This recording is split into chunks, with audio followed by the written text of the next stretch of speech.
جو بندہ یہ کہے نا کہ دعا پتہ نہیں قبول ہوگی یا نہیں، اس کی قبول ہی نہیں ہونی ہے، وہ نہ مانگے. یقین چاہیے، وہ بلیف چاہیے، وہ یقین ساتھ ہو تو پھر دعا عرش تک جاتی ہے. اللہ سے دعا کرو تو گھبراؤ نہیں، اللہ سے دعا کرو تو یقین رکھو. اگر واقعی دل سے دعا ہے تو رب راستے بنائے گا، وہ غیب سے مدد فرمائے گا. مجھے لگتا ہے میرا مسئلہ بڑا ہے. اور پھر میں وہی بات کروں گا کہ جس کی ماں زندہ ہے، خدا کی قسم ماں کی دعائیں لے لو. پوچھو ان سے جن کی ماں چلی گئی. آج جس کی ماں نہیں نا، وہ کس سے دعائیں کروائے، وہ کس سے التجائیں کروائے. سفر پہ ہوتے تھے تو پیچھے کوئی تھا جو مصلی بچھا کر دعا کرتا تھا.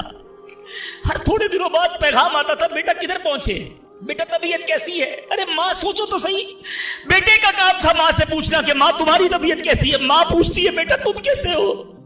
ہم نے راتوں کو اٹھ کر ماں کو جگایا، ماں پیٹ میں درد ہے. کبھی ماں نے ہمیں بتایا کہ میرے پیٹ میں درد ہے بیٹا. اپنی تکلیفیں سہتی رہی، اپنی تکلیفیں سہتی رہی، مگر ہمیں راحتیں پہنچاتی رہی. لے لو دعائیں، یہ دعاؤں کا سائبان ہے. نہ کرو ماں کو تنگ، نہ کرو اسے پریشان. جتنی بھی بڑی پریشانی میں ہو نا، ماں کے قدموں میں بیٹھ جاؤ کہ ماں میرے لیے دعا کر دے. تمہاری ماں نے دعا کر دی نا، یہ عرش تک جاتی. اور ایک اور بات بتا دوں، کچھ دعائیں وہ ہیں جو ہم کہتے ہیں ماں دعا کر دو، ابو دعا کر دے، یہ الگ بات ہے، وہ کرتے ہیں. اتنی خدمت کرو کہ کہنا نہ پڑے. ماں خود دعا کرے یا اللہ میرے بیٹی کی خیر کر دے. ماں والد خود دعا کرے یا اللہ میرے بیٹے کے بگڑے کام بنا دے. پھر دیکھو کیا ہوتا ہے تمہارے ساتھ. اللہ کے حبیب علیہ الصلوۃ والسلام فرماتے ہیں، جس کا مضمون ہے جب کوئی فاسق، فاجر، گناہگار شخص اللہ کی بارگاہ میں دعا کرتا ہے، اللہ فرشتوں سے فرماتا ہے اس کا کام جلدی کر دو. کیوں؟ فرماتا ہے اس کا مانگنا پسند نہیں آ رہا، اس کی آواز اچھی نہیں، جلدی کام کر دو. اور فرمایا جب اللہ کا کوئی نیک بندہ، رب کا محبوب، جب اللہ کی بارگاہ میں دعا کرتا ہے، اللہ فرشتوں سے فرماتا ہے ابھی اس کو نہ دینا، ابھی اس کا کام نہ کرنا، اس کو اور مانگنے دو، مجھے اس کا مانگنا بڑا پسند آ رہا. میں آپ سے پوچھتا ہوں خدا کی قسم، میں جو مانگوں وہ مجھے میرا رب دے دے، یہ اچھا ہے یا زندگی میں ایک دعا میں ایسی کروں کہ اللہ جبریل سے کہے کہ میرے بندے کا کام نہ کرنا، اس کو اور مانگنے دو، اے میرے فرشتوں اور مانگنے دو، مجھے اس کا مانگنا بڑا پسند آ رہا. کاش زندگی میں ایک دعا، مجھے بتاؤ نا، میرا رب یہ کہہ دے کہ میرے بندے کی آواز مجھے پسند ہے، پھر تو میرا کام ہو گیا نا. میرے رب کو میں پسند آ گیا، اس سے بڑی کیا چیز ہے. مگر بدقسمتی ہے اس شخص کے لیے جو اللہ کی بارگاہ میں شکوہ کرتا ہے کہ میرا کام نہیں ہو رہا، میری دعا قبول نہیں ہو رہی. جلدی نہ مچایا کرو، اللہ پر بھروسہ رکھو. اور اب آخری بات سے اور آپ کا کلاؤڈ کلیئر ہو جائے گا. وہ لوگ جو کہتے ہیں پتہ نہیں میرے مسئلے حل کیوں نہیں ہو رہے، میں اللہ کی بارگاہ میں اتنا دعا کرتا ہوں مسئلہ حل نہیں ہوتا. سنو، اب میں آپ کو ایک لاجیکلی مثال دیتا ہوں، یا عقلی مثال دیتا ہوں. آپ والد ہیں، آپ میں سے بہت سارے والد ہوں گے، کئی بڑے بھائی ہوں گے، آپ نے بچے پالے ہیں یا کئی ابھی بھی بچے والے ہیں. میں آپ سے سوال کرتا ہوں، آپ کا چھوٹا بیٹا ہو، اسمال چائلڈ، بیمار ہو جائے، گلا خراب، فلو، شدید کھانسی. اب وہ بچہ آپ سے ضد کرے کہ ابو جان میں نے آئس کریم کھانی ہے، میں نے ٹھنڈا شربت پینا ہے، کھانسی بھی ہو رہی ہے، بتائیے آپ پلائیں گے اس کو؟ جواب دیجئے. سب منع کر رہے ہیں، نہیں پلائیں گے نا. اچھا اب وہ بچہ رونا شروع کر دے، آپ کے بالکل سامنے بیٹھے، چیخے مار رہا ہے، رو رہا ہے. آپ کا ایک دوست بھی ساتھ بیٹھا ہے، وہ ابھی آیا، دیکھا بچہ رو رہا ہے آئس کریم کے لیے، باپ کہہ رہا ہے نہیں کھلاؤں گا. اب دوست کیا کہے گا؟ یار کیسے والد ہو، بچہ رو رہا ہے کھلا دو نا آئس کریم. اس کو پتہ نہیں ساری بات. تو آپ اس کو کیا رپلائی دیں گے؟ آپ کہیں گے میں والد ہوں، مجھے پتا ہے بچے کو کب کیا دینا ہے. ابھی آئس کریم کھلا دوں گا تو گلا خراب ہو جائے گا، یہ اور بیمار ہو جائے گا. اس کو آئس کریم دینا اس سے محبت نہیں ہے، دشمنی ہے. ایسا ہی ہے. ذرا بات میرے ساتھ رہیے گا. اب بڑی دل پر ہاتھ رکھ کر میری بات سننا. تم والد ہو، تمہیں پتا ہے بچے کو کب کیا دینا ہے. میرے خالق کو نہیں پتا مجھے کب کیا دینا ہے. میں مانگ رہا ہوں یا اللہ روزی میں برکت دے، وہ نہیں دے رہا. میں مانگ رہا ہوں یا اللہ اولاد دے، وہ نہیں دے رہا. میں گر گڑا رہا ہوں یا اللہ کرائے کے مکان میں ہوں، اپنا مکان دے دے، وہ نہیں دے رہا. اے مولا میں فلاں ملک میں جانا چاہتا ہوں، ویزے لگانا چاہتا ہوں، نہیں مل رہے ویزا. ارے کیوں یقین نہیں رکھتے؟ جتنے ادھر بیٹھے ہو میں آپ سے پوچھتا ہوں، کون ہے جو یہ کہتا ہے میری ماں مجھ سے محبت نہیں کرتی؟ ارے ماں تو وہ ہستی ہے جو اپنے سکھ قربان کر کے ہمیں سکھی کرتی ہے. ساری رات ہمارے لیے جاگنے والی ہماری ماں ہے. تو جو ماں تکلیف نہیں دے سکتی، وہ ماؤں سے زیادہ پیار کرنے والا کیسے ہماری دعا قبول نہیں کرے گا؟ یہ یقین رکھ لو، اگر میں مانگ رہا ہوں وہ نہیں دے رہا تو وہی میرے لیے بہتر ہے. میرا کام نہیں ہو رہا نا، وہی میرے لیے بہتر ہے. جو اولاد کے تمنائی ہیں، نہیں مل رہی اولاد،